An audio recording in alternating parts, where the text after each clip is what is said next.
हरे कृष्णा। श्रीमद् भागवतम में आप सभी का स्वागत करते हैं। आज श्रीमद् भागवतम में हम देखेंगे कि दुर्योधन आखिर क्यों बलराम जी जो कि दुर्योधन को गदा चलाना सिखाते हैं, वो दुर्योधन पे बलराम जी क्यों क्रोधित हो गए। दूसरा चीज देखेंगे, कर्ण महाभारत में हमने उसकी चर्चा की थी। आज सुखदेव गोस्वामी भी कहेंगे कर्ण इतना बड़ा अधर्मी क्यों, सुखदेव गोस्वामी भागवत में। तीसरा चीज, नारद मुनि द्वारिका गए, भगवान के अचिंत्य शक्ति को देखा। क्या था भगवान की अचिंत्य शक्ति, लेकिन उन चीजों को देखने के बाद नारद मुनि थोड़े से दुखी हो गए और दुखी होकर के फिर भगवान से विदा लेकर के द्वारिका से चले गए। क्यों? चौथा चीज कि एक आदर्श गृहस्थ जीवन कैसे जिया जाए, ये आज कृष्ण बतलाएंगे नहीं, स्वयं करके दिखलाएंगे। ऐसे भगवान जो कि द्वारिका में यादवों को प्रसन्न करने के लिए जो लीलाएं कर रहे हैं, इसीलिए हमारे बहुत सुंदर एक नाम संकीर्तन गाया नरोत्तम दास ठाकुर आचार्य ने। हरिहराय नमः कृष्ण यादवाय नमः, यादवाय माधवाय केशवाय नमः। हरिहराय नमः कृष्ण यादवाय नमः, यादवाय माधवाय केशवाय नमः। गोपाल गोविंद राम श्री मधुसूदन, गोशिरदारी गोपीनाथ मदन मोहन। गोपाल गोविंद राम श्री मधुसूदन, गिरिधारी गोपीनाथ मदन मोहन। श्री चैतन्य नित्यानंद श्री अद्वैत सीता, श्री चैतन्य नित्यानंद श्री अद्वैत सीता।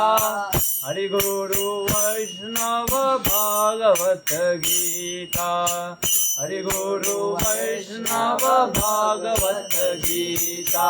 हरिहराय नमः कृष्ण यादवाय नमः, यादवाय माधवाय केशवाय नमः। हरे कृष्णा कृष्णा कृष्णा हरे हरे, हरे राम राम राम हरे हरे। हरे कृष्णा कृष्णा कृष्णा हरे हरे, हरे राम राम राम हरे हरे। हरे कृष्णा कृष्णा कृष्णा हरे हरे, हरे राम राम राम हरे हरे। जय प्रभुपदाय प्रभुपदाय प्रभुपदाय, जय प्रभुपदाय। तो बहुत सुंदर भजन लिखते हैं नरोत्तम दास ठाकुर। तो ऐसे भगवान आखिर में क्या लीला करेंगे। और जब भगवान अपने सभा में आते हैं तो एक दूत आता है विशेष, जिसको आज तक कभी द्वारका में किसी ने देखा नहीं था। इस विशेष दूत ने कुछ पढ़ के सुनाया, जिसको सुन करके भगवान भी चिंतित हो गए और उद्धव की तरफ देखते हैं और उद्धव उनके इन चिंता को दूर करते हैं। क्या है ये सब प्रसंग, चलिए अपने पूर्ववर्ती आचार्यों विशेषकर श्रील प्रभुपाद जी का आशीर्वाद लेकर के भागवत के प्रसंग को प्रारंभ करते हैं। ओम नमो भगवते वासुदेवाय, ओम नमो भगवते वासुदेवाय, ओम नमो भगवते वासुदेवाय,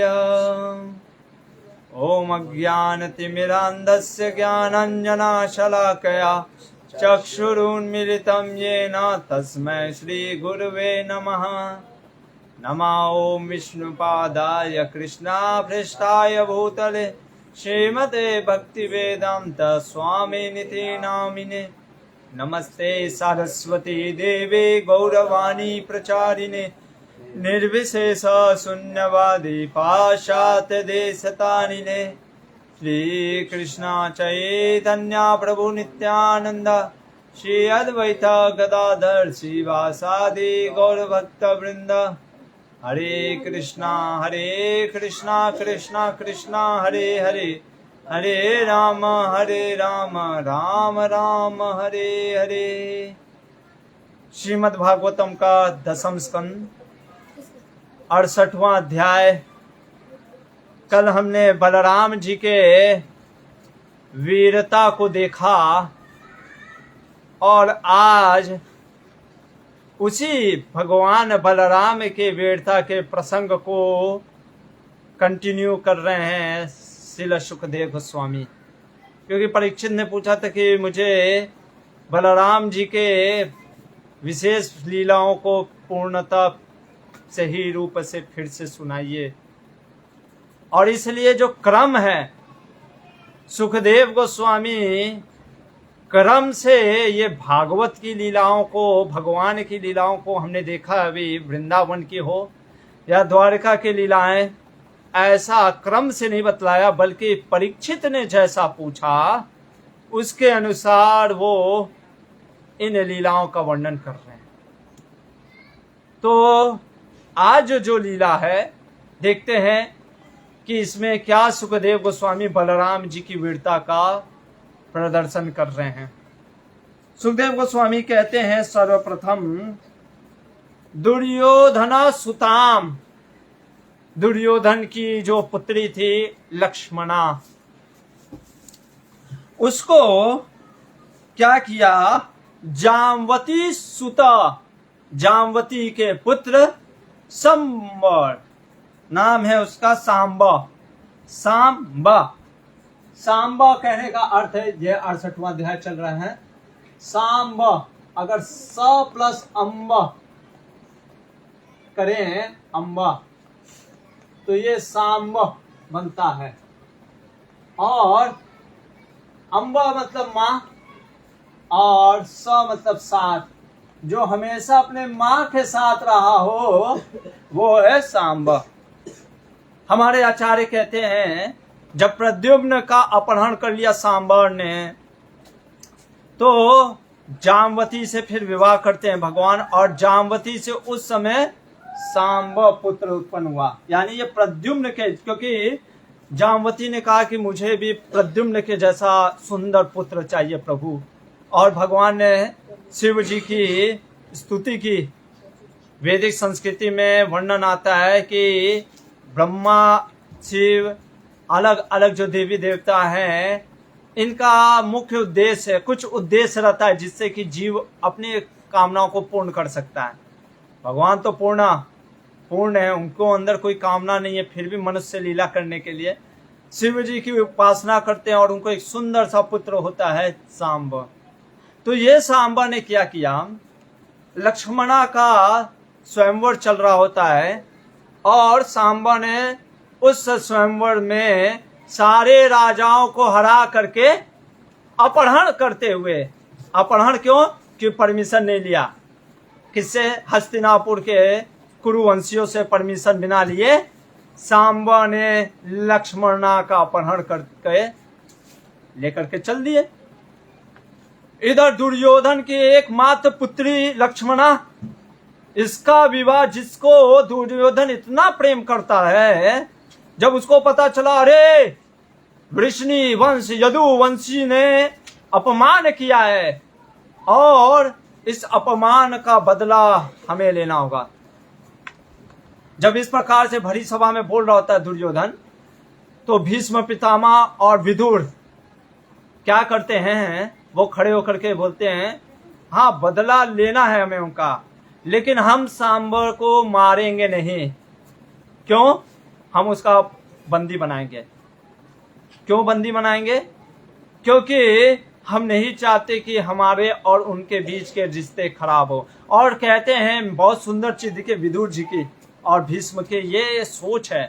कहते देखो, अभी तो लक्ष्मणा को अपहरण छू लिया है, अभी लक्ष्मणा को एक प्रकार से धर्म पूर्वक क्षत्रिय का धर्म होता है, अगर स्वयंवर में वो जीत लिया है स्त्री को तो वो स्त्री उसकी हो गई। तो वो लक्ष्मणा जो कि किसकी अब हो गई है, सांब की, तो इसलिए हम उसको मार नहीं सकते, हाँ दंडित कर सकते उसको इस उद्दंडता के लिए। भीष्म पितामह हमारे अजीव गोस्वामी कहते हैं उनको पता है कि कृष्ण कौन है। ऐसा नहीं है कि सांबा जो कृष्ण का पुत्र है कृष्ण नहीं जानते, कृष्ण को नहीं जानते हैं, जानते हैं, लेकिन दुर्योधन उद्दंड में था, वो कहा कौन है ये यदुवंशी। इसलिए कृष्ण के ताकत को दिखलाने के लिए भीष्म ने कहा चलो देख लो आज प्रभु की ताकत। और दुर्योधन अपनी सारी अक्षौणी सेना लेकर के पहले तो कर्ण को भेजा। यहाँ पे स्वयं सुखदेव गोस्वामी लिख रहे हैं कि कर्ण को भेजने से कर्ण वहां पे पहुंच करके कहता है, जोर जोर से कहता है सांबा को, रुको ठहरो, कहां जा रहे हो। और देखिए साफ साफ लिखा है अपविद्ध, 7वां श्लोक 68वें अध्याय का 8वां श्लोक में कह रहे हैं सुखदेव गोस्वामी कि अपविद्ध कहने का मतलब है अन्याय पूर्वक।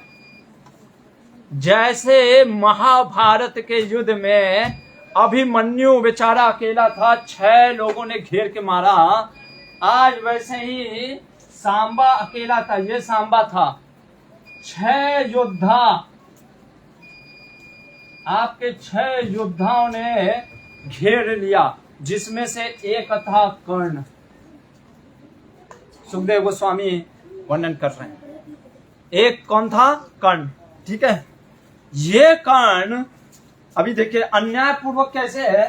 धर्म क्या कहता है क्षत्रिय को, तो इसलिए कर्ण को तो कोई धर्म अधर्म से मतलब है नहीं, महाभारत में मैंने आपको बता चुका हूं। कर्ण ने कहा इसको मारो, इसने हमारी पुत्री दुर्योधन की पुत्री का अपहरण किया है। जबकि उस निर्लज्ज को इतना भी नहीं पता था कि जो सांबा ने अपना क्या किया, क्षत्रिय तेज दिखाया है और घेर करके मारना स्टार्ट किया सांबा को। लेकिन सांबा इतना पावरफुल था, हमारे जीव गोस्वामी कहते हैं कि जिस दिन से वो आयु उसकी हो गई थी लगभग 6-7 वर्ष, बलराम जी से पर्सनल ट्रेनिंग लिया था। स्वयं भगवान बलराम जी से सांबा ने ट्रेनिंग लिया, गदा चलाना, धनुष युद्ध, सारा चीज का ट्रेनिंग लिया था। तो इसलिए इसको हरा पाना इतना मुश्किल नहीं था। सभी ने एक साथ बाण मारे। सांबा ने क्या किया, इन सभी के बाणों को काटने के बाद उनके घोड़ों पे भी बाण चला दिया। और ये देख करके कर्ण के मुख से निकलना ही पड़ा, वाह वाह वाह। सभी ने तारीफ किया, क्योंकि 6 को अकेले, सोचो 6 अगर आपको घेर ले और 6 को आप परास्त कर दो, अद्भुत है कि नहीं। लेकिन फिर वही कर्ण का जैसा खेल महाभारत के युद्ध में कैसे अभिमन्यु को पीछे से भोंकता है ना, वैसे ही स्वयं लिख रहे हैं। यहाँ पे आपके लिए श्लोक में पढ़ देता हूं, क्या बोल रहे हैं 11वां श्लोक में सुखदेव गोस्वामी। जीव गोस्वामी कहते हैं एकस्तु, वो एक कौन है, कौन है एकस्तु? एकस्तु कौन है? 11वां एक वो है कर्ण। जीव गोस्वामी कहते हैं अच्छा मेरे को एक बात बताइए, अगर आपको गाड़ी रोकना है तो किसको आप मारोगे? ड्राइवर को मारोगे या पीछे हुआ बैठे आदमी को मारोगे? ड्राइवर को मारोगे ना। ड्राइवर को मार दोगे तो पीछे वाला तो ठीक है, लेकिन गाड़ी रोकना है तो ड्राइवर को मारोगे तो ड्राइवर।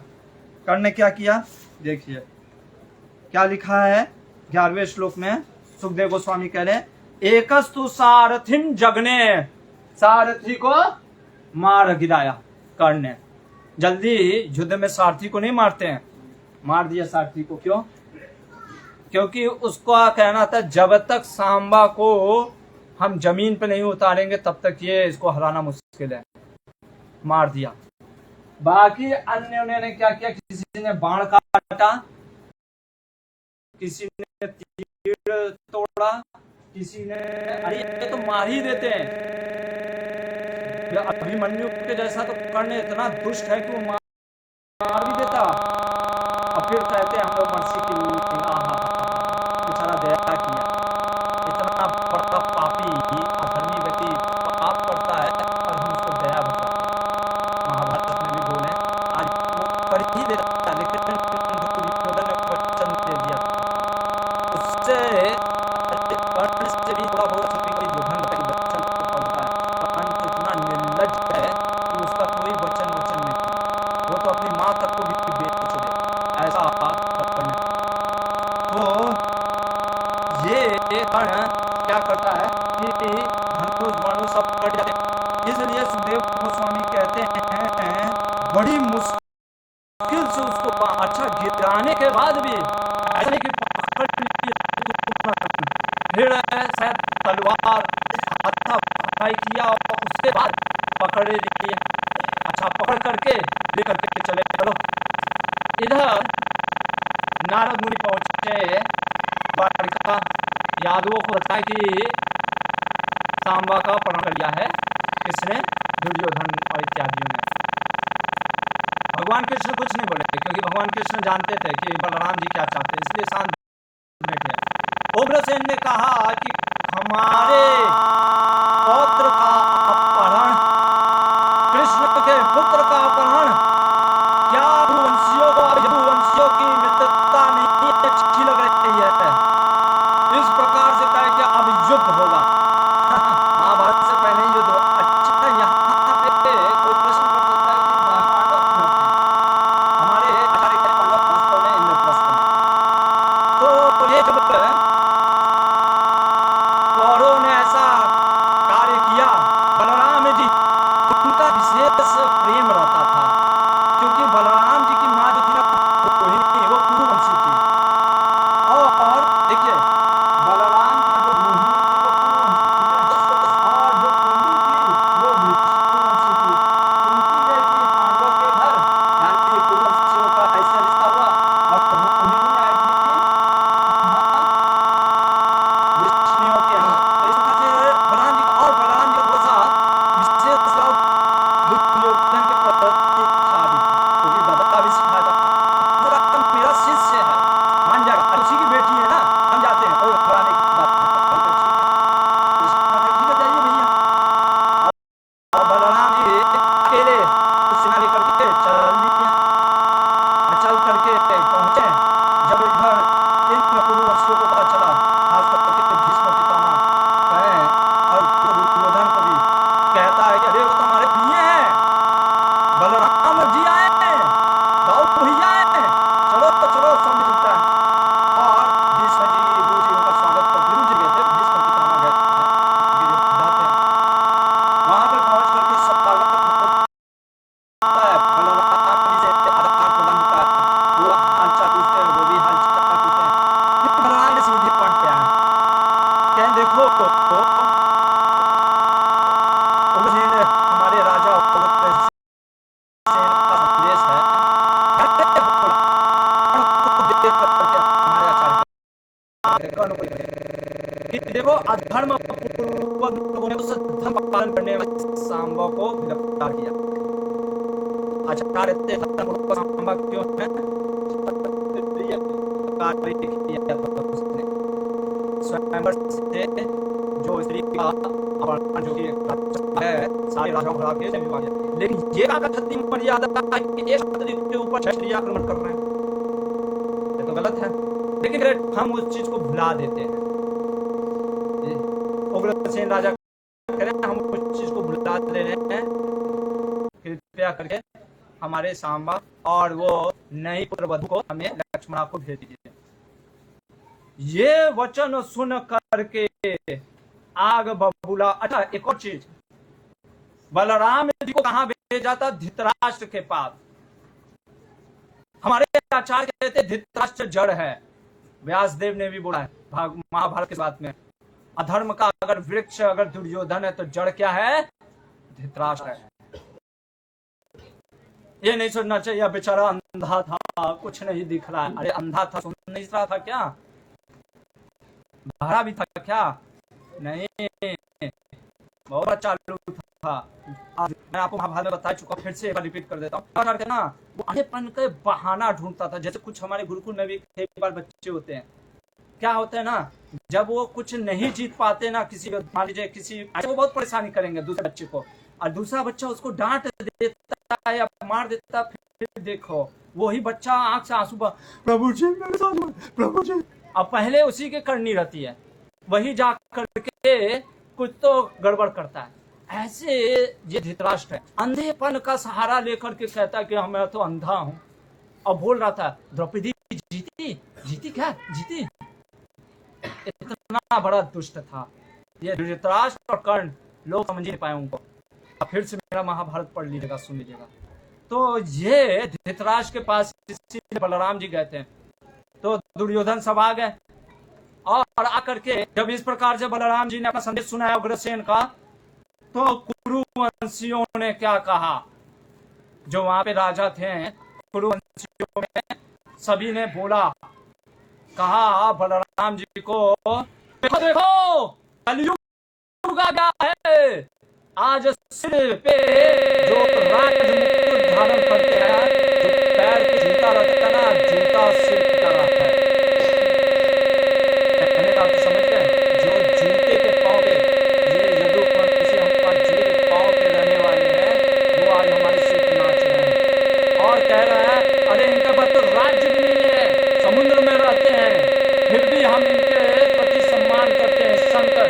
और सबसे बड़ा बुरा काम लगता है कृष्ण के ऊपर भी दिखता है कि शंकर द्रावण में देने का अधिकार नहीं है, लेकिन हम लोग पहले के जाने छोड़ो, रखने दो, वो आज हमारे को नाच रहे हैं। इसलिए तो अब कोई जैसे आपको दिखला करके इसके विष को बढ़ाया जाता है, अब इनका कोई सम्मान नहीं करना है, बहुत हो गया सम्मान इनका,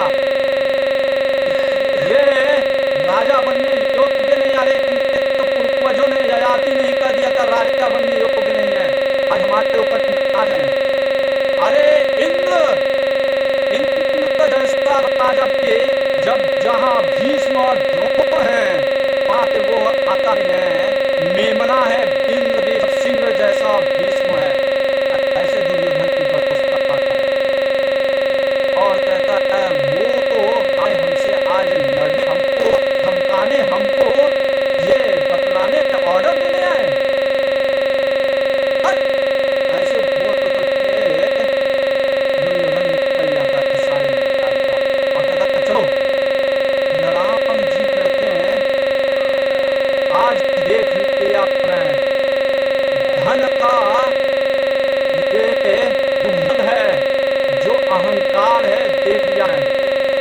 अरे वो उग्रसेन राजा जिससे इंद्र भी डरते हैं, जिससे पारिजात वृक्ष को मर्त लोक में नहीं रखा जाता, उसको कृष्ण लेकर के आ गए हैं। वो इंद्र जो कि गोकुल में भगवान का अभिषेक करता है, ब्रह्मा शिव से भगवान के चरण धूलि को प्राप्त करना चाहते हैं। लक्ष्मी जी पूरी दुनिया लक्ष्मी के पीछे पड़ी है, वो लक्ष्मी जी रुक्मिणी के रूप में भगवान को चाहत करती है। मैं भगवान का स्वयं अनंत, मैं अनंत से पूरे ब्रह्मांड को अपने प्राणों में आया हूँ, मेरे सामने कृष्ण। एक चीज है बलराम जी से यहाँ पे भक्ति विनोद ठाकुर बहुत सुंदर चीज कहते हैं हमारे, कि अगर आपके सामने कृष्ण कोई भाई करता है, कि बलराम जी कहते हैं इसलिए वो हमें सिखा रहे हैं, कृष्ण या कृष्ण भक्तों की करता भले आप शिष्य ही क्यों ना हो, दुर्योधन जैसा शिष्य ही क्यों ना हो, बर्दाश्त नहीं करना चाहिए।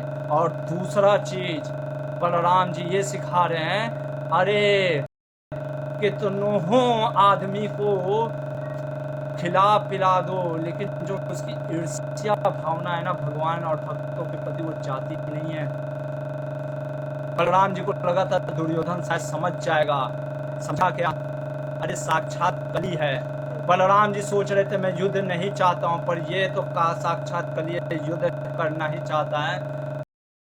बलराम जी ने कहा अब बस, केशव को बोला इन लोगों ने, और बलराम जी ने अपना हल युद्ध कहा, आज मैं हस्तिनापुर को ही फेंक देता हूँ, खत्म, हस्तिनापुर ही का विश्वनाथ चक्रवर्ती ठाकुर कहते सांबा को छोड़ करके बलराम जी का हस्तिनापुर का तुम निकाल दूंगा, मतलब नक्शे से मैप में गायब हस्तिनापुर ऐसे निकाल करके। और बलराम जी ने अपना हल निकाला, और हल इतना बड़ा होते गया, और बलराम जी ने जैसे नहीं कोई मिट्टी जैसे आपको फंसा ले, तो बलराम जी ने अपना हल से फंसा लिया और हस्तिनापुर को फेंकने लग गए। इधर जब लोगों ने देखा अरे अरे अरे जमीन के साथ वो जा रहे हैं कहीं खिंचाते हुए, सारे लोग घबरा गए, सभी ने कहा अरे तो बलराम जी का हल है। ने कहा देख जाओ, भागता है, कहता अरे गुरुदेव गुरुदेव, और बलराम जी के चरणों में जाकर के गिर जाता है, और सबसे आगे सांबा और लक्ष्मण को रखा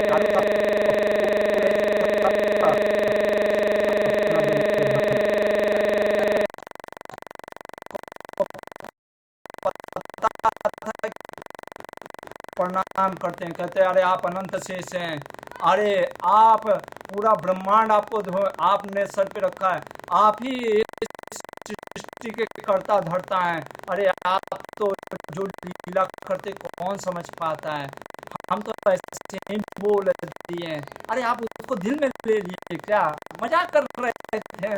तो इस प्रकार से बलराम जी खुश हो जाते हैं, बलराम भैया ऐसे जल्दी गुस्साते हैं, काम भी हो जाते हैं, ठीक है। और इधर बलराम जी कहते हैं, और लक्ष्मण से प्रेम करने के चक्कर में, इकलौती बेटी थी ना, तो दुर्योधन ने क्या दिया, बहुत सुंदर वर्णन करते हैं सुखदेव गोस्वामी, 1260 हाँ 60 वर्षीय हाथी, हाथी की उम्र मेरे ख्याल से 100 वर्ष बहुत ज्यादा होती है, कितना वर्ष होता है 70 साल, तो 60 वर्षीय हाथी 1200, अब उस समय का है युग में पता नहीं अभी 100 वर्ष हो गया है, तो उस समय हाथी का भी उम्र ज्यादा होता होगा।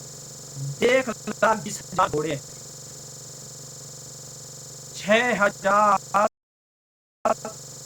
रथ, 1,000 दासियां, जिनके कृष्ण ने पूछा क्या हुआ था, बलराम जी सब कुछ बताते हैं, लेकिन हमारे जीव गोस्वामी कहते हैं जो दुर्योधन ने उनके बारे में बोला था ना, बलराम जी वो नहीं बोलते, क्योंकि उनको अच्छा कृष्ण को तो पता है क्या क्या बोला है, लेकिन बलराम जी वो चीज़ नहीं बताते हैं। तो क्योंकि कृष्णा कहते हैं और जाओ और सिखाओ इसको गदा युद्ध, तो इसलिए बलराम जी कुछ नहीं बोलते, कहते हाँ थोड़ा सा नटखट किया था, फिर मैंने निकाला अपना गदा वो हल और खींच करके फेंक देता भी, तो तब तक आ गए। तो इस प्रकार से भगवान के बलराम के अचिंत्य शक्ति लीला वीरता को दिखला करके बताते हैं सुखदेव गोस्वामी और सत्यदेव। आगे सुखदेव गोस्वामी अब कृष्ण के वो अभूतपूर्व लीलाओं को वर्णन करेंगे, जिसमें प्रेम है और जिसमें विशेषता ये है कि किस प्रकार से भगवान नर लीला करते हैं। नारद मुनि को जब पता चला नरकासुर का वध हो गया और भगवान ने 16,100 के साथ शादी कर लिया। अभी यहाँ पे एक चीज है, देखिए योगी जो होते हैं ना, हम जानते हैं जैसे सौभरी मुनि ने 50 रानियों के साथ शादी किया। कई बार योगी लोग होते हैं ना, अपने आप को एक्सपैंड कर लेते हैं। हमारे आचार्य कहते हैं योगी जन एक शरीर से एक्सपैंड नहीं कर सकते। जैसे कैसे होता है ना, वो कैसे करते हैं, ये योग्य विद्या होती है, वो एक्सपैंड इन द सेंस कैसे करते हैं, उनको भी एक शरीर चाहिए होता है। वो ऐसा नहीं है कि वो 8 जैसे रूप मैक्सिमम 8 कर सकते हैं, 8 में वो एक्सपैंड कर सकते हैं, उनको 8 बॉडीज चाहिए होता है। तो आप कहेंगे क्या आत्मा को काट देते हैं क्या? कुछ आत्मा तो कटती नहीं है। नहीं, कैसे होता है ना, जैसे भूत पकड़ता है ना किसी को, तो भूत कैसे, मान लीजिए जैसे इस कमरे में भी हम हैं, गुरुकुल के बच्चे भी हैं, ठीक है ना। तो एक कमरे में, अभी इस कमरे का जो मालिक होगा, ठीक है ना, जैसे चूहा, छिपकली, ये सब भी रहते हैं। मालिक कौन है इस कमरे का? जो मालिक है, जिसके नाम पे ये रजिस्ट्री है। उसी तरीके से ये बॉडी जो है किसी का रजिस्ट्री, मतलब कि एक प्राइम सोल होता है। लेकिन योगी जन उस सोल के ऊपर कंट्रोल कर सकते हैं अपने मन से, तो इसलिए कहते हैं कि वो 8 में एक्सपैंड कर सकते हैं। और नारद मुनि ने देखा कि भगवान एक शरीर, सच्चिदानंद शरीर है, एक ही शरीर में उन्होंने 16,107 विवाह कैसे कर लिया। बड़ा आश्चर्य लगा। कहते चलो द्वारका में चल करके देखते हैं, अपने आंखों से देखेंगे। चलिए, तो द्वारका पहुंच रहे हैं नारद मुनि। और नारद मुनि द्वारका पहुंचते हैं। जब द्वारका पहुंचे तो पहले द्वारिका का वर्णन करते हैं सुखदेव गोस्वामी। ये 69 चैप्टर है। क्या बोल रहे हैं सुखदेव गोस्वामी? द्वारिका इतनी अद्भुत नगरी है, 9 लाख महल हैं। कितने महल हैं? 9 लाख महल। अब आप प्रश्न मत करना 9 लाख महल कैसे हो सकता है, हो क्यों नहीं सकता, भगवान की अचिंत्य शक्ति है। 9 लाख महल है उसमें।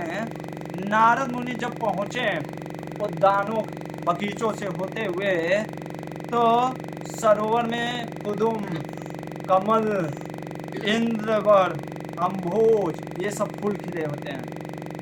राजमहल, 9 लाख राजमहल किससे बने थे?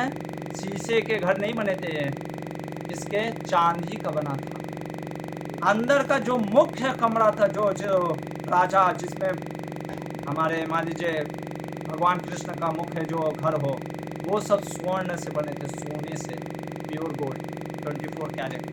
और सब जगह रत्नों से सजावटें थी।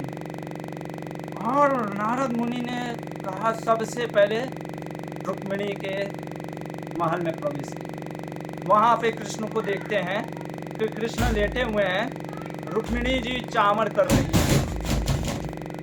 भगवान को चामर कर रही है। अभी नारद मुनि क्योंकि ब्राह्मण है और नारद मुनि भगवान के भक्त थे, तो वो प्रवेश कर गए, बिना ऐसे नहीं कि मैं आई कमिंग, ऐसे कुछ नहीं कहा, डायरेक्ट घुस गए। और जब कृष्णा ने देखा, अरे नारद मुनि, तुरंत दंडवत मारे, ये नहीं नारद कैसे अंदर घुस गए, ऐसा नहीं बोला भगवान ने। नारद मुनि को तुरंत उठ करके दंडवत मारे भगवान ने नारद मुनि को, और नारद मुनि को अपने ही सिंहासन पे बैठा दिए और पैर धोने लग गए। उस पैर के धो के जल में ऊपर छिड़क गए, जिनसे भगवान के चरणों से गंगा बहती है, जिसको जटाधारी अपने जटा में रखते हैं, ब्रह्मा जी कमंडलू में रखते हैं।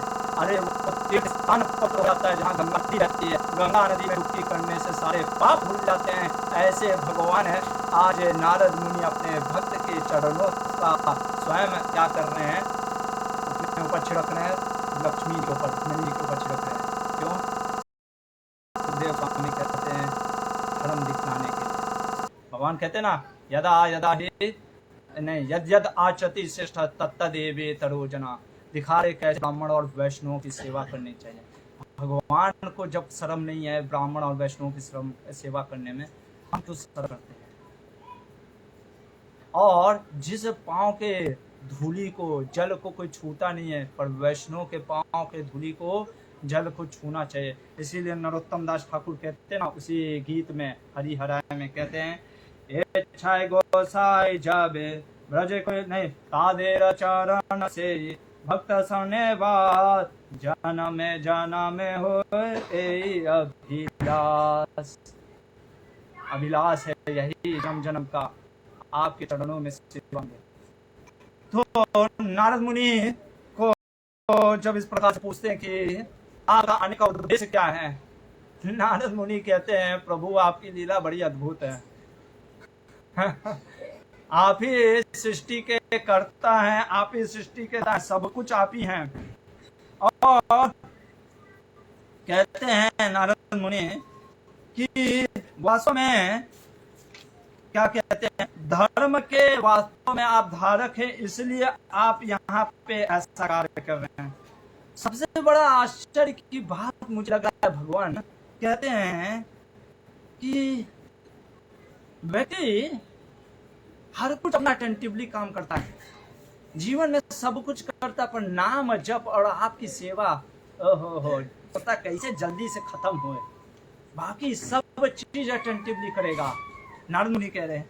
और हे भगवान, ओम, ओम कहने का अर्थ है, हमारे आचार्य कहते हैं ओम जो हम बोलते हैं ना, ओम, ये ओम जो है जो है ये भगवान के लिए है। किसके लिए है? भगवान के लिए, गॉड के लिए, ठीक है। और जो ऊ है वो भगवान की शक्ति हो गई, राधा रानी या लक्ष्मी, तो ये शक्ति हो गई भगवान की। और जो माँ, ओम, जो माँ है वो दास, कौन? हम जीव जो दास हैं, जीव, जीवेरा स्वरूप है कृष्ण नित्य दास, ये दास ये है। आगे क्या कहते हैं नारद मुनि, कहते हैं कि प्रभु आपने मुझसे पूछा ना मैं आपकी क्या सेवा कर सकता हूँ, मेरी बस एक ही सेवा है, आपके अपने जो चरण है ना, मैं हमेशा उनका स्मरण करता रहूँ, बस ये मैं चाहता हूँ। ये होता है भक्त और भगवान के बीच का संबंध, जिसको समझने के लिए भक्त बनना पड़ेगा, तब समझ सकते हैं। वहां से नारद मुनि चलते, दूसरे मन में सोचते, दूसरे मन में देखते हैं, तो सत्यभामा के मन में देखते भगवान, ओहो लूडो खेल रहे सत्यभामा के साथ, चार आया। और इस प्रकार से नारद मुनि पहुंचते, अरे नारद मुनि कब आया? और ऐसा नहीं एक्टिंग कर रहे हो कि भगवान ओहो नारद मुनि से अभी तो मिलके आया हूँ। सही में नारद मुनि, भाई नारद मुनि भी कोई हमारे जैसे झंडू बाम तो है नहीं, वो तो पूरा दम क्या तीनों लोग जानते हैं, सब कुछ जानते हैं। आश्चर्यचकित हो गए, भगवान को पता ही नहीं कि मैं आया हुई हूँ। अरे उधर तो अभी स्वागत किए थे, प्रणाम करते, फिर से वैसे स्वागत। नारद मुनि तीसरे महल जाकर के देखते हैं तो भगवान अपने बेटे को दुलार रहे हैं, सांबा को, जामवती के महल में, वहां भी सब होता है। फिर नारद मुनि एक और जगह गए तो भगवान यज्ञ में आहुति डाल रहे हैं। पांचवें जगह गए तो ब्राह्मणों के द्वारा छोड़ा हुआ भोजन खा रहे हैं। अगले जगह गए तो भगवान कोई गायत्री मंत्र कर रहे हैं। कहीं गए तो घोड़ों और हाथी की सवारी कर रहे हैं। कहीं पे उनकी गान हो रही है, कहीं पे वो जल क्रीड़ा कर रहे हैं। इस प्रकार से अलग अलग महलों में अलग अलग चीज को देखा नारद मुनि। पूरा 16,000 सुबह से रात तक, हमारे इसीलिए जीव गोस्वामी कह रहे हैं एक जगह सोते हुए दिखे क्योंकि रात हो गया था। 16,000 घूमना, नारद मुनि का बाप रे बाप, हर जगह नारद मुनि की सेवा हुई और हर जगह कृष्णा अलग अलग कुछ कार्य कर रहे हैं। और एक ऐसा लग रहा है कि वो पहली बार नारद मुनि को मिल रहे हैं। ये भगवान की अचिंत शक्ति। हम सोचते हैं कि थोड़ा सा जप कर लेंगे और थोड़ा सा पढ़ लेंगे, भगवान को समझ जाएंगे। भगवान ऐसे क्यों नहीं करते हैं मेरे साथ? भगवान ऐसे क्यों करते हैं? अरे भगवान है वो। नारद ब्रह्मा शिव नहीं समझ पाए उनको, नारद से सुख व्यास रटे, पचिहारी तनु न पार न पावे। जिनको पार नहीं कर पाए, समझ नहीं पाए, नारद से व्यास देव तक रट लिए, सारे शास्त्र लिख दिए हैं व्यास देव, फिर भी समझ नहीं पा रहे हैं। हम सोचते हैं कि 2-4 लाइन पढ़ करके हम उस परम ब्रह्म को समझ जाएंगे। ये सिर्फ हमारी उद्दंडता है, एरोगेंसी है। और जब नारद मुनि ने इस प्रकार से प्रभु के अपने कार्यों को देखा, जो कि मनुष्य का आचरण कर रहे होते हैं, नारद मुनि कहते हैं, हे योगेश्वर आपको प्रणाम है, मैं समझ गया आपकी योग माया शक्ति अद्भुत है भगवान। आपकी लीलाओं का अब मुझे आशीर्वाद दीजिए, मैं यहाँ से जाता हूँ और आपकी लीलाओं का यशगान करूँगा। आप प्रश्न करेंगे कि नारद मुनि तुरंत क्यों चले गए? तो सुनिए जीव गोस्वामी क्या कह रहे हैं, क्यों नारद मुनि दुखी हो गए। भगवान समझ गए थे। भगवान ने देखो नारद को क्या बोला, देखो नारद, मैं जो नर लीला कर रहा हूँ ना, दुखी मत हो, मैं समझ रहा हूँ तुमको दुख हो रहा है, दुखी मत हो नारद। जैसे एक पिता होता ना, कई बार अपने बच्चे को ही उठा करके वो उसके पैर को मालिश करता है, या उसके पैर, कभी कभी बच्चा जैसे होता है ना, पिता के ऊपर पैर चला देता है तो पिता गुस्साता थोड़ी ना है और प्रेम करता है, वैसे तुम दुखी मत हो। क्योंकि नारद मुनि को दुख क्या हुआ ना, जो परम ब्रह्म भगवान उन देवी देवताओं की उपासना कर रहे हैं, वो भगवान मेरा नारद, मुझ नारद का, जो मैं नारायण नारायण करता रहता हूँ 24 घंटा, नारद मुनि बजाए बीना राधिका रमन रे, मैं सिर्फ राधिका रमन गाता रहता हूँ, नारायण करता रहता हूँ, वो प्रभु मेरा चरण धो रहे हैं। तो इसलिए भगवान कहते हैं नहीं तुम गुस्साओ नहीं, तुम फिर से आना। दरअसल क्या है ना, ये मैं मनुष्य, तुम जानते हो धरा, अगर मैं ये नहीं करूंगा यद यद आचरति श्रेष्ठ, तो फिर कल क्या कहेंगे ना, सारे लोग कहेंगे हम भी नहीं करेंगे। वो सब घोड़ाट भर के लोग वो हमारा लीला को देख करके हम भी ब्राह्मणों की सेवा नहीं करेंगे। सोचिए भगवान ने इतना दिखलाया तब लोग ब्राह्मणों और वैष्णवों की सेवा नहीं कर रहे हैं। भगवान नहीं करते तब तो पता नहीं लोग तो मारना स्टार्ट कर देते ब्राह्मण वैष्णव को। ये चीज है, इसलिए करे नारद, इसलिए मैं ये कर रहा हूँ लोगों को सिखाने के लिए, तुम ऐसा बुरा मत मानो, फिर आना द्वारिका। और कहते रुक जाओ, भगवान को कहते नहीं भगवान मैं आपका यश गाता रहूंगा। और यहाँ से नारद मुनि हैं जब चले जाते हैं और आज्ञा लेकर के, सुखदेव गोस्वामी कहते हैं कि भगवान ने अपने उन 16,000 जो रानियों के साथ वो रमण जो किया, वो जो एक प्रकार से जैसा उन्होंने करके दिखलाया, वो वास्तव में प्रेम, सिर्फ रानियों के प्रेम को, उनसे प्रेम का आदान प्रदान करने के लिए वो कर रहे होते हैं। जैसे भक्त और भगवान के बीच का संबंध है। इसलिए कहते हैं कि जो भी इन भगवान के लीलाओं को सुनता है या सुनाता है, कीर्तन करता है, जो कि अनुकरण करना तो संभव ही नहीं है। और विशेषकर कह रहे हैं कि जिसका अनुकरण स्वयं भगवान ने भी नहीं किया अन्य अवतारों में, ना राम ने ना नरसिंह ने क्या शादी किया, अरे वो तो बस आए चीड़ फाड़ करके ऑपरेशन करके चल दिए। राम जी में थोड़ा सा सीता माँ के साथ थोड़ा सा उनका माधुर्य रहा, लेकिन जो कृष्ण के लीलाओं में भगवान ने जो अद्भुत किए लीलाएं, वो आपको अन्य अवतारों में नहीं मिलेगा। इसलिए जो कृष्ण के भगवान के कीर्तन को सुनता है ना, भक्ति भवेद भगवती, भक्ति उत्पन्न हो जाती है अगर हम कृष्ण की लीलाओं का श्रवण करते हैं। ये हुआ 69 चैप्टर, सुखदेव गोस्वामी वर्णन करते हैं। अब भगवान के दैनिक चर्या के ऊपर चर्चा कर रहे हैं। कौन? सुखदेव गोस्वामी। जो नारद मुनि ने देखा स्वयं, तो देखते हैं जैसे हमने देखा वृंदावन में भगवान कितना बजे उठते थे? 6 बजे। तो कई लोगों ने कहा प्रभु जी भगवान जब 6 बजे उठ सकते तो हम क्यों नहीं उठ सकते हैं? चलिए अभी भगवान द्वारिका में कितना बजे उठ रहे हैं देख लेते हैं। अभी अगर आपने उस समय बोला कि वो 6 बजे उठते हैं तो हम भी 6 बजे उठेंगे, तो आज जितना बजे उठेंगे तो हमको भी उठना पड़ेगा, और जो वो करते थे हमें भी करने का प्रयास करना पड़ेगा।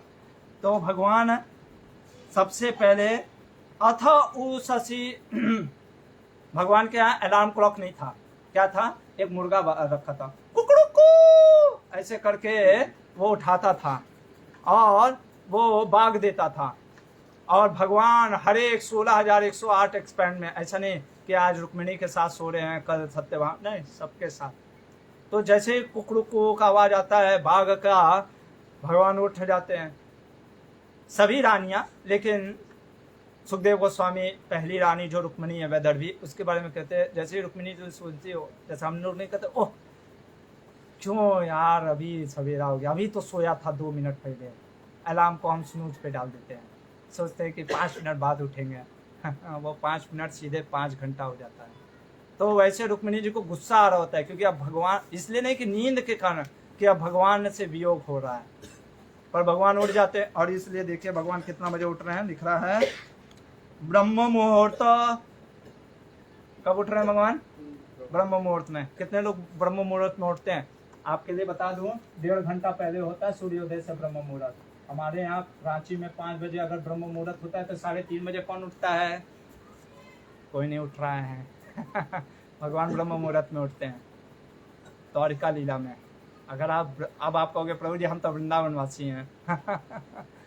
नहीं, तो भगवान 5 बजे उठ रहे हैं, मतलब 5 बजे करो, ब्रह्म मुहूर्त के समय उठते हैं। उठ करके भगवान पहले सब क्या करते हैं, हाथ मुंह धोते हैं, नहाते हैं, धोते हैं, और फिर ध्यान करने स्वयं बैठ जाते हैं। किसका ध्यान करते हैं? हमारे आचार्य कहते हैं जीव गोस्वामी अपना ही ध्यान करते हैं। ध्यान क्योंकि अभी बतलाना है, बैठ जाते हैं। ओम नमो नारायणाय, आदि नारायण स्वयं है, वो अपना ही ध्यान कर रहे होते हैं। पर हमारे विश्वनाथ चक्रवर्ती ठाकुर कहते हैं नहीं, भगवान राधा रानी का ध्यान करते हैं। किसका? राधिका का। और राधा रानी का मंत्र जप कर रहे होते हैं, ओम राधे, जय श्री राधे, राधे राधे, राधे राधे। तो यह है भगवान। लेकिन जो भी है जप करते थे, हमें भी जप करना चाहिए। इसीलिए प्रभुपाद जी ने हमारा सुबह ब्रह्म मुहूर्त मंगला आरती के बाद जप करने के लिए कहा।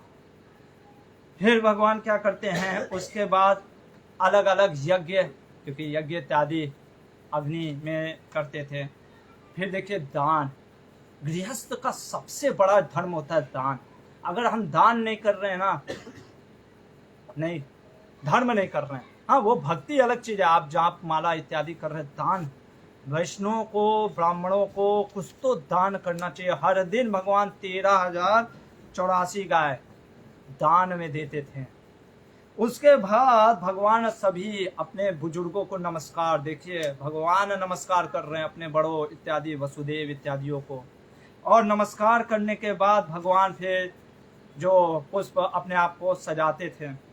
सजाने के बाद फिर देखिए, जैसे नहीं आजकल वाइफ जो होती है हस्बैंड को टाटा बाय बाय करती है, वैसे भगवान टाटा बाय बाय करते हैं। रथ पे ऐसे चढ़ते हैं जैसे सूर्य पर्वत से निकल रहा है।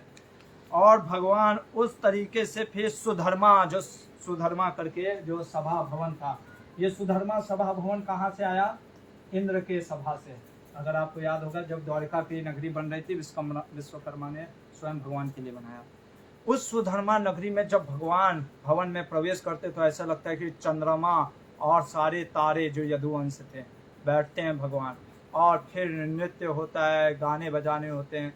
अचानक से एक दूत आता है जिसको आज तक किसी ने नहीं देखा, और वो कहता है कि मैं उन राजाओं का दूत हूँ जिन राजाओं को एक राजा ने बंदी बना लिया है।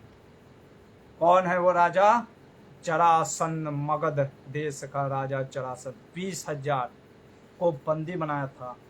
और महाभारत में हमने आपको बताया था 1 लाख राजाओं को क्या किया था उसने? नर बलि देने के लिए तैयार किया था। अभी देखिए शास्त्र डिस्क्रिप्टिव होता है, इंस्ट्रक्टिव नहीं।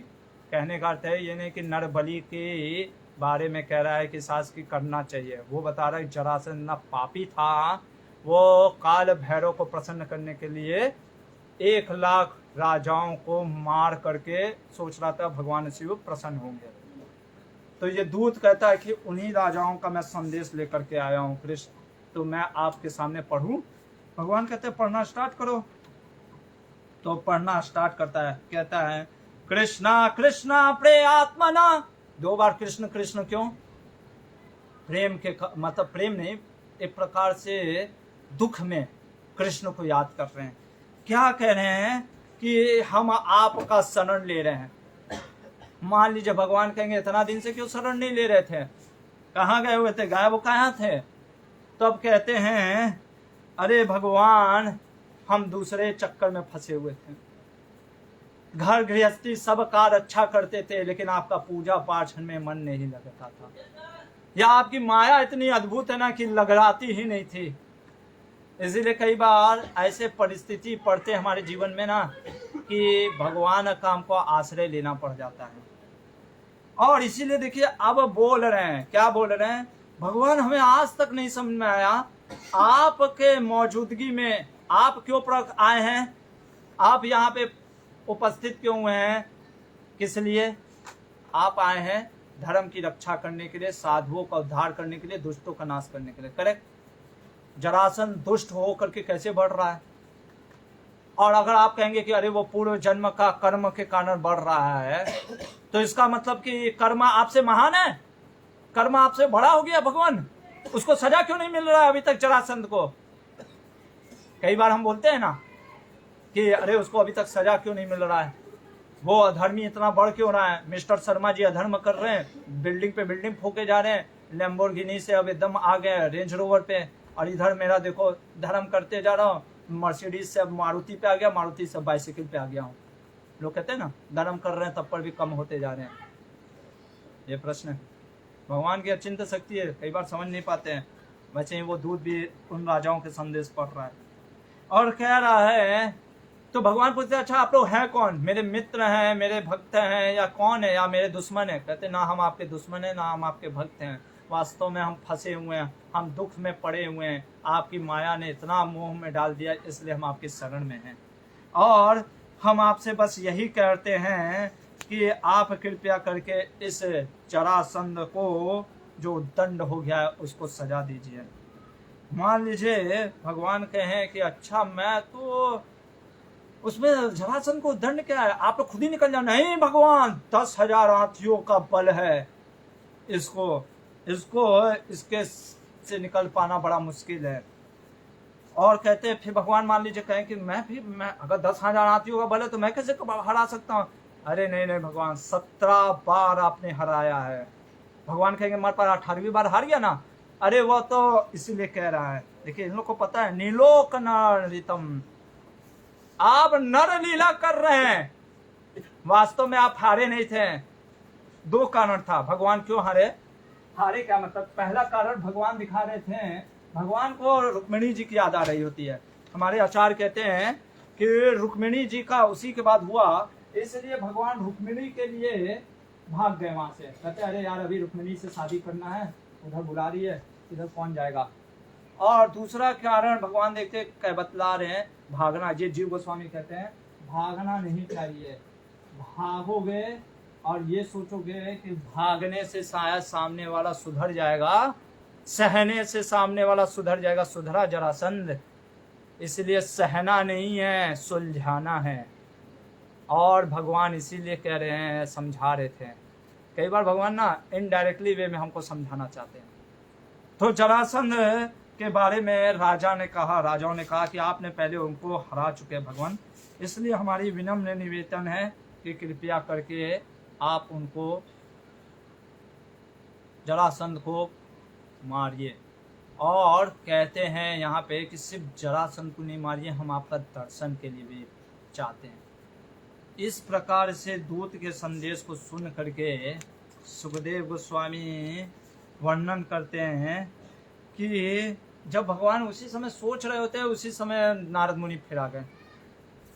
अभी नारद मुनि प्रकट हो गए, तो नारद मुनि जैसे ही प्रकट हुए भगवान ने उनको प्रणाम किया, सारे लोगों के साथ उठ करके, सभा में से उठ करके नारद मुनि का स्वागत किए। और नारद मुनि से पूछे कि क्या प्रयोजन लेकर के आए, जरा बताइए। उन्होंने कहा और पांडव इस समय क्या कर रहे हैं, विशेष करके क्योंकि नारद मुनि को वहीं से आ रहे होते हैं, हस्तिनापुर से, अरे इंद्रप्रस्थ से। तो नारद मुनि ने भगवान को कहा कि ये आपकी जो माया शक्ति है ना भगवान, बड़ा अद्भुत है। मैं देख चुका हूँ, मेरा पप्पा, नारद मुनि का पप्पा कौन है, ब्रह्मा जी, कहते मेरे पप्पा विचलित हो चुके थे और वो आपका परीक्षा लेने गए थे, तो आप मुझे मत टेस्ट करिए, आपको क्या नहीं पता है, सब कुछ पता, परमात्मा है। और इसलिए फिर भी मैं आपके लिए, क्योंकि आप पूछ रहे हैं तो मैं बतला देता हूँ। युधिष्ठिर महाराज एक यज्ञ करना चाहते हैं, राजसू यज्ञ। अभी ये राजसू यज्ञ कैसा होता है, जिसमें आप अपने आप को पूरे विश्व का सम्राट स्थापित करते हो। आप राज्य नहीं करते हो, पर सारे राजाओं का आप राजा होते हो, राजाओं का राजा। तो इसलिए और युधिष्ठिर महाराज चाहते हैं कि आप वहां पे पहुंचिए अपने, क्योंकि आप तो विशेष हैं, वो आपका दर्शन करना चाहते हैं, तो आप वहां पे जाइए। भगवान कहेंगे मेरे वहां पे पहुंचने से क्या होगा। नारद मुनि कहते बहुत सुंदर श्लोक है, 43वां श्लोक 70वां अध्याय का। नारद मुनि क्या कह रहे हैं, सुखदेव गोस्वामी वर्णन कर रहे हैं। श्रवणात् कीर्तनात् ध्यानात् पूयन्ते वसायिना तव ब्रह्म यस्येष किम उत इक्षा अभिमर्शिना। अरे भगवान, आपका सिर्फ श्रवण या आपके नाम का लीला का कीर्तन या कोई स्मरण करता है तो क्या हो जाता है, वो शुद्ध हो जाता है, पवित्र हो जाता है। मधुरम मधुरेभ्योऽपि मंगलेभ्योऽपि मंगलम पावनम पावनेभ्योऽपि हरेर्नामेव केवलम। पावनों का पावन है ये हरि नाम। भगवान, आपका कीर्तन इतना महान है, तो आपका कोई दर्शन कर लेगा तो सोचिए क्या होगा। भगवान कहते मैं इतना फेमस हुआ कैसे, अरे मतलब मेरे बारे में इतना लोग जाने कैसे। कहते अरे त्रिभुवन जानता है आपका। भगवान कहते कैसे त्रिभुवन जान गया। अरे जो गंगा इस मर्तलोक में गंगा कहलाती है, स्वर्ग लोक में मंदाकिनी कहलाती है, और अधोलोक मतलब कि नीचे के लोकों में जिसको भोगवती कहते हैं, जिस गंगा जो आपके चरणों से निकली तो जटाधारी शिव ब्रह्मा सारे ऋषि मुनि तीर्थ स्थान पवित्र हो जाते हैं। अरे जिस चरणों से गंगा निकली वो पवित्र कर दे रही है, तो आपके नाम और साक्षात आप कितने महान हैं। इसके बाद भगवान सोचने में पड़ जाते हैं क्या करना चाहिए मुझे।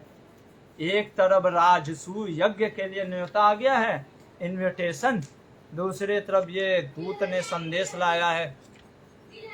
और भगवान पहले यादवों को तब देखते हैं, यादव लोग कहते हैं कोई इंटरेस्ट नहीं ले रहा होता है कि नहीं जाना चाहिए जरासंध, कोई कह रहा होता है राजसूय यज्ञ चलना चाहिए, कोई कहता है जरासंध को मारते हैं। भगवान उद्धव की तरफ देखते हैं और दिखलाने के लिए कि जैसे उद्धव कितना मेरा प्रिय है और कितना महान है, उद्धव के विचार है, उसको दर्शाने के लिए भगवान उद्धव की तरफ देखते हैं। और उद्धव जी भगवान को देख करके मुस्कुराते हैं। यहाँ पे 70वां अध्याय समाप्त होता है। 71वें अध्याय में उद्धव जी बोलना स्टार्ट करते हैं। कहते हैं भगवान आप तो सब कुछ जानते हैं, फिर भी मैं आपके ही जैसे आप बुलवाते हैं, जैसे होता ना कठपुतली, तो कठपुतली के पीछे जो वो चलाने वाला होता है वो नचाता है, तो मैं कठपुतली हूँ आपका, फिर भी आप कह रहे हैं तो मैं करता हूँ। आप कह रहे हैं एक तरफ राजसूय यज्ञ है, ठीक है, और दूसरी तरफ है जरासंध। अभी आप मुझे बताइए राजसूय यज्ञ का मतलब क्या हुआ कि जिसमें राजाओं का राजा बनना, ठीक है। ये युधिष्ठिर राजसूय यज्ञ तभी कर सकते हैं जब जरासंध को हराएंगे। इसका मतलब ये है कि हमें जरासंध को पहले हराना होगा, पर वो आप मत, लेकिन बाकी लोग कहेंगे कि तो मान लीजिए सब कहे अरे हम आते हैं ना, हम मार के आते हैं अभी जरासंध को। भगवान इसीलिए बोल देते उद्धव जी ये जरासंध को भीम ही मार सकता है। क्यों? एस्ट्रोलॉजी का ज्ञान है, बृहस्पति से सीखे हैं, बृहस्पति गुरु है उद्धव के। भीम मारेगा, उसके पास इतनी ताकत है, लेकिन भगवान के भीम कैसे मार सकता है। भगवान को कहते हैं अरे उद्धव जी भीम उनको युद्ध में नहीं मार सकता, क्योंकि जरासंध के पास है 100 अक्षौणी सेना, उसको मारना आसान नहीं है, उसको द्वंद्व युद्ध मल्ल युद्ध में मारना होगा। भगवान ने कहा मल्ल युद्ध में कैसे मारेगा भीम। भीम को जरासंध, देखिए ये सब चीज जानना जरूरी है। जब आप राज्य करते हैं ना, राजा का कमजोरी है, जरासंध में कमजोरी है, और ये हमको सीखना है, समझना है। जरासंध ब्राह्मणों को कभी ना नहीं कहता था, यानी एक तरह से दिख रहा है धर्म है, पर इसका मतलब ये नहीं है कि किसी के अंदर 1% अगर धर्म दिख रहा है तो उसको धर्मात्मा कह दोगे। यही है शास्त्र कह रहा है। हर चीज़ ब्लैक एंड वाइट नहीं होता है, कुछ ग्रे स्केल में होता है।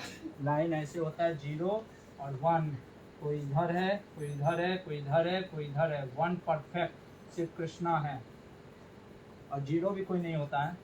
दुर्योधन में भी कुछ अच्छा ही हल्का सा इतना है, कर्ण में थोड़ा सा इधर है उसको दिखा करके हम इतना कर दिए हैं कर्ण का। तो हर कोई ऐसा होता है। तो जरासंध में बस ये था कि वो ब्राह्मणों को ना नहीं कहता है। तो ये भगवान ने कहा आप उसके पास भीम जाएगा भिक्षा मांगने के लिए, कहेगा मुझे तुमसे भिक्षा में चाहिए, मल्ल युद्ध करना है, मना नहीं करेगा। भगवान ने कहा जब भीम सब कर देगा तो मैं क्यों जाऊं, फिर मेरा क्या काम है। भगवान कहते हैं, अयोध्या जी कहते हैं, ब्रह्मा जी क्रिएशन करते हैं ना भगवान, पर वो अपने मन से कर देते हैं, वो तो निमित्त हैं। असली कार्य कौन करता है, आप करते हैं। दुनिया नहीं जानता, मैं जानता हूँ। शिव जी संहार करते हैं, दुनिया कहता है शिव जी संहार करते हैं, मैं जानता हूँ शिव जी करते हैं, पर निमित्त वो हैं, करता कौन है, आप हैं। वास्तव में सब कार्य आप करते हैं। अरे आपको कर मारेंगे आप ही भीम, अरे जरासंध को, लेकिन आप अपने, इसीलिए मेन चीज़ यही था, जरासंध को भगवान ने क्यों नहीं मारा अभी तक ना, भीम को क्रेडिट देना चाहते थे भगवान। एक्चुअली में भगवान इतने महान है ना, वो क्रेडिट के लिए भागते नहीं हैं, वो सोचते अपने अरे कौन सा भक्त है, हाँ इसको क्रेडिट दे दो। प्रभुपाद जी हमारे कहते थे, उनके शिष्य ने पूछा, प्रभुपाद जी महाप्रभु तो भगवान थे, उन्होंने पूरे विश्व में प्रचार क्यों नहीं कर दिया। प्रभुपाद जी सिर नीचे करके कहते हैं, क्योंकि उनका ये जो दास था ना, उसके लिए छोड़ दिए थे। ये है प्रभुपाद जी और ये है महाप्रभु। तो इसलिए जब उद्धव जी की इन बातों को सुनते हैं, सभी लोग वाह वाह करते हैं, और भगवान कहते हैं देख लिया उद्धव की तकनीक बुद्धि, और भगवान वहाँ से चलते हैं इंद्रप्रस्थ की तरफ। क्या होता है, आखिर जरासंध कैसे मरेगा, इंद्रप्रस्थ भगवान पहुंच करके कैसे किससे मिलेंगे, क्या है ये राजसूय, ये सब कल देखेंगे। हरे कृष्ण।